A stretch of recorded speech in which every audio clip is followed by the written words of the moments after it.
आज का खास खबर सुबह की शुरुआत मार्केट के साथ। टुडेस मार्केट न्यूज के अंदर सबसे पहले बात करेंगे कुछ स्टॉक स्पेसिफिक न्यूज के बारे में। उसके बाद डिस्कस करेंगे ब्रोकरेज फर्म के टारगेट्स के बारे में, यानी कि कौन कौन सा शेयर के ऊपर ब्रोकरेज फर्म यहाँ पे बाय की सलाह दे रहा है। नेक्स्ट में बात करेंगे एफआईएस एंड डीआईएस का क्या क्या एक्शन रहा है, अपकमिंग Q3 रिजल्ट कौन कौन सा आने वाला है, और मार्केट मूड इंडेक्स के बारे में भी हम लोग बात करेंगे। टुडेस मार्केट न्यूज के अंदर जो शेयर में कवर करने वाला हूँ वो है Suzlon energy, Asian paints, Tata power, Ashok Leyland, ITC limited, metal sector, RBNL, HDFC life, auto sector, Maruti Suzuki, Tata Motors, central bank of India, delta crop and TVS motor. तो सबसे पहला न्यूज है सुज़लॉन एनर्जी से। इंडियन गवर्नमेंट 2023 बजट के अंदर रिन्यूएबल सेक्टर को boom मिल सकता है, क्योंकि गवर्नमेंट कार्बन मार्केट में पैसा इन्वेस्ट करेगा। गवर्नमेंट विंड मिल रिप्लेसमेंट के लिए भी 40,000 करोड़ यहाँ पे इन्वेस्ट करने वाला है। तो ये बहुत बड़ा प्रोजेक्ट होने वाला है। ये अभी गुजरात एंड तमिलनाडु में शुरू होने वाला है और बाद में ये पूरे कंट्रीज में होते हुए आपको देखने को मिलेगा। इसका फायदा सुज़लॉन एनर्जी को जरूर मिलेगा, क्योंकि इंडिया का जो नंबर 1 विंड सेक्टर कंपनी है वो है सुज़लॉन एनर्जी। 2030 तक 8 गीगावाट का बिड भी होने वाला है, जिसका हिस्सा सुज़लॉन यहाँ पे रहेगा। Next, Happiest Mind. यहाँ पे quarter to quarter basis company ने 4.3% का ग्रोथ दिखाया है, यानी कि जहां पे 359 करोड़ का सेल किया था लास्ट क्वार्टर में, वो बढ़ के 374 करोड़ में आ चुका है। अगर आप ईयर ऑन ईयर बेसिस देखेंगे तो ये 28% का ग्रोथ आपको देखने को मिलेगा। ईबिटा में भी 26% का growth year on year basis and quarter to quarter basis 3.1% का ग्रोथ दिखाया है। मार्जिन को भी आप ध्यान से देखिए, जहां पे last quarter and last year margin था 26.3%, वो यहां पे थोड़ा सा डिक्रीज होके अभी 26% में मार्जिन स्टेबल है। लेकिन इस रिजल्ट के अंदर जो एक्सेप्शनल आइटम्स है वहां पे कंपनी को 6 करोड़ रुपया खर्चा भी करना पड़ा है। तो ये डिडक्ट होने के बाद जो कंपनी का प्रॉफिट बिफोर टैक्स रहा वो है 75 करोड़, नेट प्रॉफिट रहा वो 57 करोड़ रहा। जो लास्ट क्वार्टर में कितना था 59 करोड़। तो यहाँ पे 3.1% का डिक्लाइन देखने को मिल रहा है quarter to quarter basis due to the exceptional items. ये वन टाइम ही यहाँ पे दिखाया गया है। लेकिन इसको लास्ट ईयर से कंपेयर करते हैं तो 17.7% का ग्रोथ कंपनी ने यहाँ पे दिखा चुके हैं। टाटा पावर, पीटीसी इंडिया में स्ट्रेटेजिक स्टेक खरीदने के लिए इंटरेस्ट शो कर रहा है टाटा पावर। तो दो कंपनीज के लिए गुड न्यूज हो सकता है, नंबर 1 टाटा पावर एंड दूसरा है पीटीसी के। नेक्स्ट, पॉलीकैब इंडिया 9 महीने का रेवेन्यू डिफरेंस करते हैं तो कंपनी ने 19% का year on year basis growth दिखाया है। पिछले 9 महीने का कंपेयर करते हैं तो अगर ईबिटा देखते हैं तो पिछले 9 महीने का ईबिटा कंपेयर करते हैं तो कंपनी ने 58% का ईयर ऑन ईयर बेसिस में ग्रोथ दिखाया है। अगर नेट प्रॉफिट देखेंगे तो यहाँ पे 64% का extra ordinary growth Polycab India ने दिखाया है अपने रिजल्ट के अंदर। इसीलिए शेयर प्राइस आप देखेंगे किस तरह से मूव हो रहे हैं। अगर Q3 का आप चिंता कर रहे हैं तो Q3 का जो रेवेन्यू कंपनी ने दिया है वो है 37,152 मिलियन रुपीस, यानी कि 10% year on year basis up है। तो ये अच्छी बात है, यानी कि रेवेन्यू के अंदर 10% का बढ़ोतरी दिखाया है। अगर ईबिटा की बात आए तो ये 39% दिखाई दे रहा है, जो 5,030 मिलियन रुपीस का है। अगर नेट प्रॉफिट की बात करें, यानी कि पॉलीकैब इंडिया Q3 में जो नेट प्रॉफिट कमाया है वो है 3,608 मिलियन रुपीस, जो 45% year on year basis growth है। अशोक लीलैंड को 500 बस का सप्लाई के लिए एक बड़ा ऑर्डर मिला है और ये एक्सपोर्ट होगा श्रीलंका गवर्नमेंट को। तो अशोक लीलैंड आपके रडार में होना चाहिए। Next, ITC limited. तो खबर के अनुसार आईटीसी 100% स्टेक खरीदने वाला है योगा बार को, और ये कंपनी स्प्राउट लाइफ फूड्स बनाता है।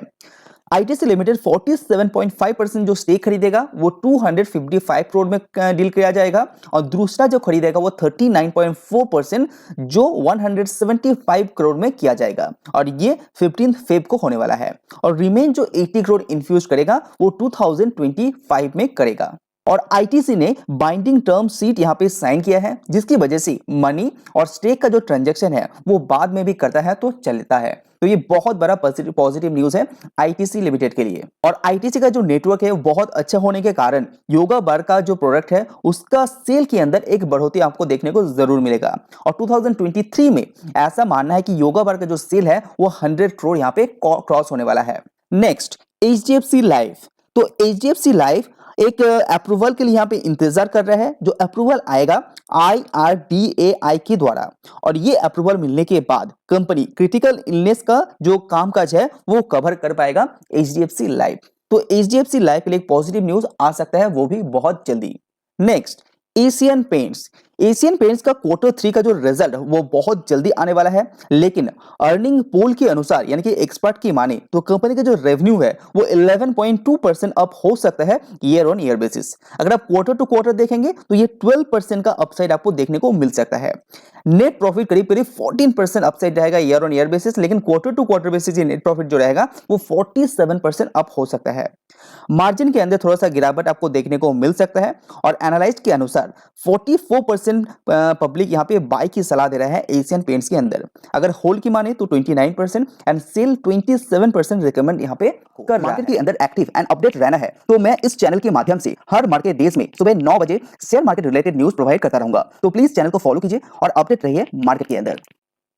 नेक्स्ट न्यूज है इंडियन ऑटो सेक्टर के बारे में, यानी कि Maruti Suzuki and Tata Motors. According to Bank of America, India का जो क्वार्टर 3 का रिजल्ट आने वाला है वो उतना अच्छा नहीं होने वाला है, क्योंकि मार्जिन के अंदर थोड़ा सा दबाव आपको देखने को मिल रहा है इंडियन ऑटो सेक्टर के द्वारा, लेकिन वॉल्यूम यहाँ पे अच्छा रहेगा ऐसा भी बैंक ऑफ अमेरिका का मानना है। अगर मारुति सुजुकी का माने तो पोटेंशियल शेयर ये गेन कर सकता है, वो भी बहुत जल्दी। जो मारुति सुजुकी अपने जो मार्केट शेयर थोड़ा सा लूज किया है उसको दोबारा यहाँ पे गेन करने का दावा कर रहा है। टाटा मोटर्स की माने तो यहाँ पे 10 to 15% शेयर के अंदर ग्रोथ आपको देखने को मिलेगा, वो भी बहुत जल्दी। ये दो पॉजिटिव न्यूज है Maruti Suzuki and Tata Motors के ऊपर। Next, TVS motor.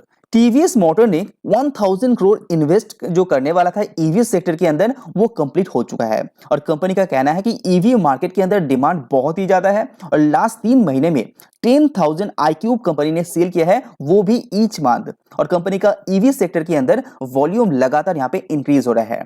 Next, delta crop.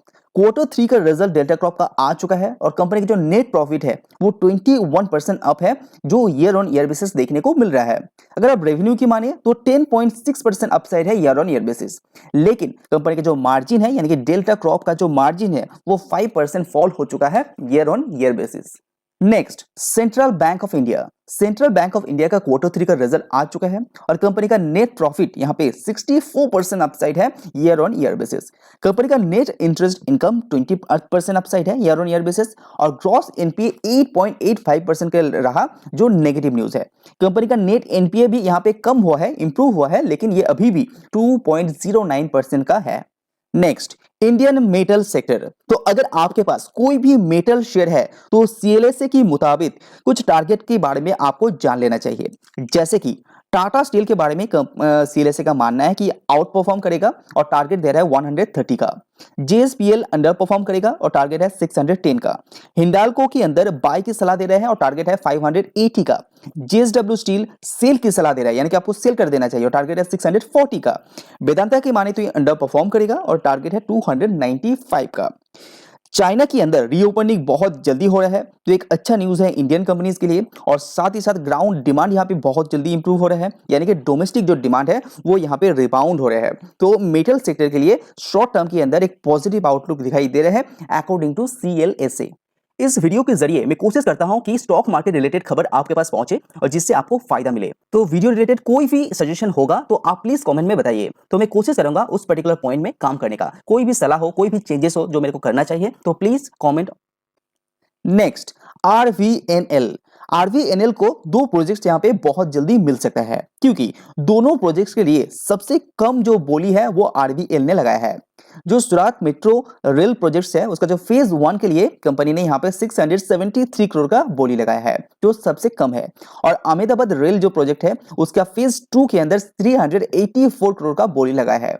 तो दोनों बोली मिलके इस पर्टिकुलर कंपनी का जो बोली है वो सबसे कम है, इसीलिए लग रहा है कि आरबीएनएल को बहुत जल्दी 2 ऑर्डर मिल सकता है। तो पॉजिटिव न्यूज है आरबीएनएल के लिए। तो चलिए अभी जानते हैं कुछ ब्रोकरेज फर्म का क्या कहना है, यानी कि कौन कौन से शेयर के ऊपर बाय की सलाह ब्रोकरेज फर्म यहाँ पे दे रहे हैं। तो 18 जैन को कुछ शेयर के ऊपर बाय की सलाह दे रहे हैं, जैसे कि एंजल वन। आईसीआईसीआई सिक्योरिटीज का मानना है कि ये 1980 तक जाएगा, जो 56% अपसाइड है, तो बहुत ज्यादा बुलिश है एंजल वन के ऊपर। मेट्रो ब्रांड्स के ऊपर टारगेट है 1050 का, जो 21% अपसाइड है। न्यू जेन सॉफ्टवेयर ये बहुत चर्चे में रहा, पिछले कई दिनों में ये पर्टिकुलर शेयर बहुत ज्यादा भाग चुके हैं और इसके ऊपर जो टारगेट है 460 का दे रहे हैं आईसीआईसीआई डायरेक्ट के द्वारा। आईसीआईसीआई प्रूडेंशियल लाइफ इंश्योरेंस के ऊपर जो टारगेट है वो 601 का दे रहे हैं और ये 23% अपसाइड है।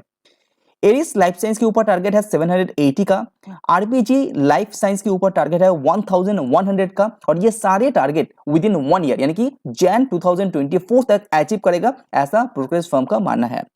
न्यूजेन सॉफ्टवेयर के ऊपर एडेलवेस ब्रोकरेज फर्म बहुत ज्यादा बुलिश है, क्योंकि 31% का अपसाइड यहाँ पे करंट प्राइस से दे रहे हैं, जो 535 का टारगेट दे रहे हैं, जो बहुत ज्यादा पॉजिटिव है। एंजल वन लिमिटेड के ऊपर और एक टारगेट दे रहे हैं एचडीएफसी सिक्योरिटीज के द्वारा, और ये टारगेट है 1800 का, यानी कि 2 टारगेट एंजल वन के ऊपर दे रहे हैं, जो अच्छा खासा पोटेंशियल दिखाई दे रहे हैं। अगर एफआईएस एंड डीआईएस का एक्शन की बात करें तो 18 जैन 2023 में एफआईएस के द्वारा 319 करोड़ का नेट सेल किया गया है, और डीआईएस के द्वारा 1225 का नेट बाय यहां पे किया गया है। अगर फियर एंड ग्रीड इंडेक्स को देखें, जो 80% एक्यूरेसी दिलाता है, वो अभी भी फियर जोन में दिखाई दे रहा है, करीब करीब 35 पॉइंट में ये अभी ठहरा हुआ है। तो अभी इसके ऊपर नजर रखिए, अगर आपको कोई मौका मिलता है तो उसको इस्तेमाल भी आप कर सकते हैं। अगर कुछ इंपॉर्टेंट रिजल्ट की बात करें तो एशियन पेंट्स का रिजल्ट आने वाला है 19 जैन को, हैवेल्स इंडिया का रिजल्ट 19 जैन को आने वाला है। उसके बाद हिंदुस्तान यूनिलीवर का भी रिजल्ट 19 जनवरी को आ रहा है। हिंद जिंक का भी रिजल्ट 19 जैन, इंडिया मार्ट का रिजल्ट आ रहा है 19 जैन। उसके बाद और इंपॉर्टेंट रिजल्ट आ रहा है पॉलीकैब का रिजल्ट आ रहा है 19 जैन को, पीवीआर का रिजल्ट आ रहा है 19 जैन को। तो ये बहुत इंपॉर्टेंट कुछ रिजल्ट जो 19 जनवरी को आ रहे हैं, शायद इसमें से कोई भी शेयर आपके पास है तो प्लीज मार्केट के अंदर एक्टिव रहिए और सतर्क रहिए।